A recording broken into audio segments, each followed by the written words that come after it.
This morning, Public Service Commissioner Brandon Presley working to find out the truth.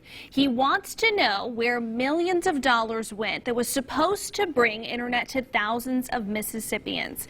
So Commissioner Presley joins us now. Good morning. How are you?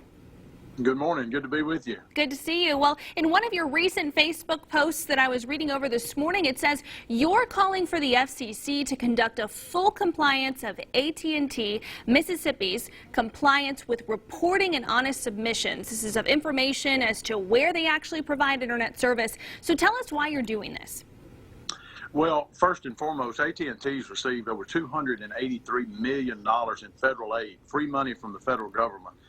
That is supposed to have been spent on providing internet service to rural areas through the Connect America Fund.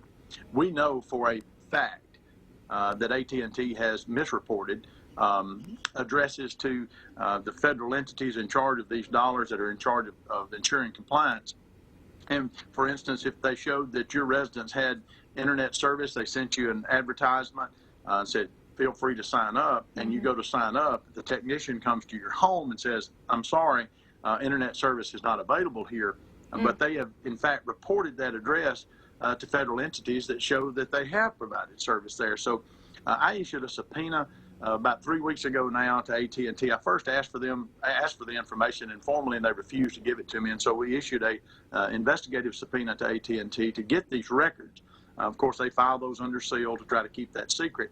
But after reviewing that evidence and reviewing just facts that I know from Mississippians in the district that I represent, I felt, and my fellow commissioners felt, that this is very important. Mississippians right now need internet service like never before. This company has received $283 million in free money from the federal government. They should be held accountable to see if they did with that money what, in fact, they were given the money for. It's a basic question of whether or not this information is true, and we have seen enough to know that the federal entities need to investigate. And so we sent a letter to the FCC asking them to do a full audit.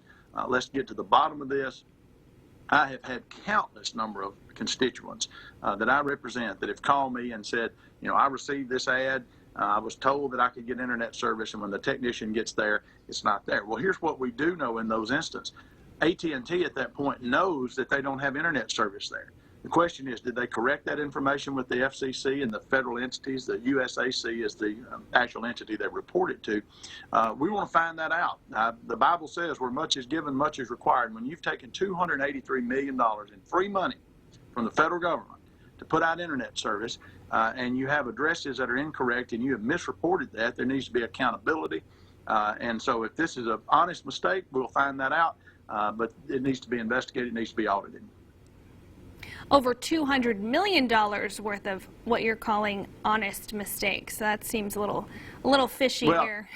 283 million is the total that they've received in the fund. Okay. The incidents of misreporting, you know, I can't at this point, because of the way that they filed it with the commission, disclose that number, but there are instances where that has been misreported. So the whole amount is not in question, but it is how, in fact, they have reported it to the federal government, whether they've been honest or whether they've corrected those mistakes. They refuse to answer questions unless they get a subpoena.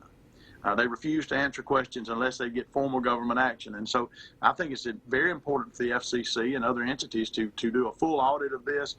We know for a fact that the information, some of the information filed and on file right now is incorrect.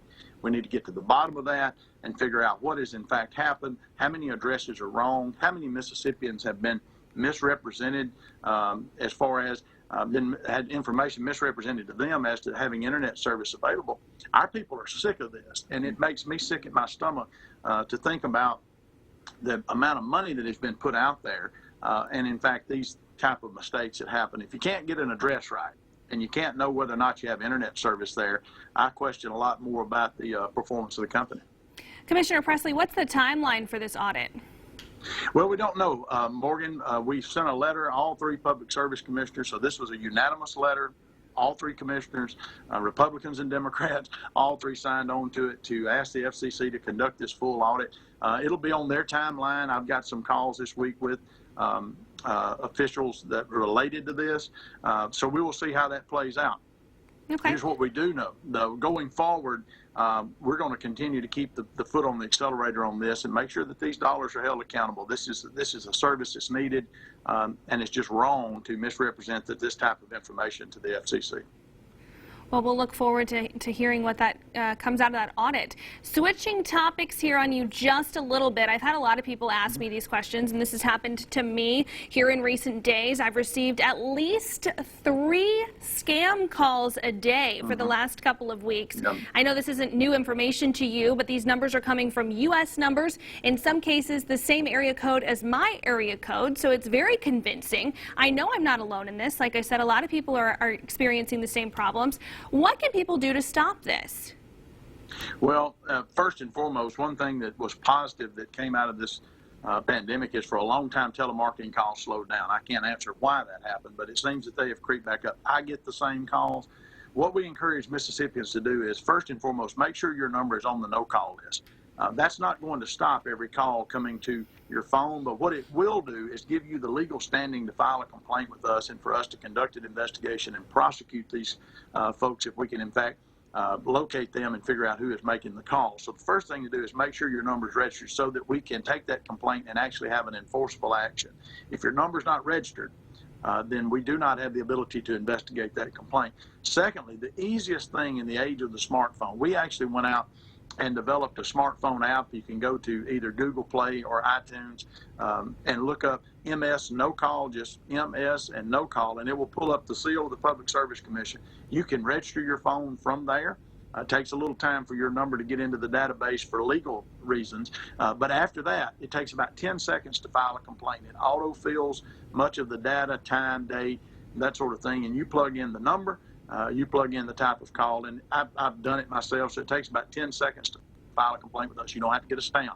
So go to MS No Call on your either Google Play or iTunes and download that on your phone. It doesn't cost a dime, and you can report those people. And we're getting the vast majority of our complaints from that app now. Of course, you can still call our office or file it online. But we ask Mississippians to please report it. It's just like if you came home today and your weed eater was gone out of your garage. If no one calls the sheriff's office or the police department to report it, they don't know the weed eater's gone. We need people to report these calls to us. That gives us the investigative foundation to go after these folks. And every day we have investigators working on these complaints. They have gone from just being a nuisance now, obviously, to people calling trying to steal money. I had somebody text me the other day. I said, you know, this is Alice or something. Have you got just a minute? And I don't know who it is. And they say, you know, I need some Amazon gift cards. Well, that's a scammer. And we need to make sure that those people are being reported because these folks are not just out to bug you or to annoy you. They're here to steal from you. And it's our job to try to put them out of business. We can't do that without complaints from the public so that we can have information to go on.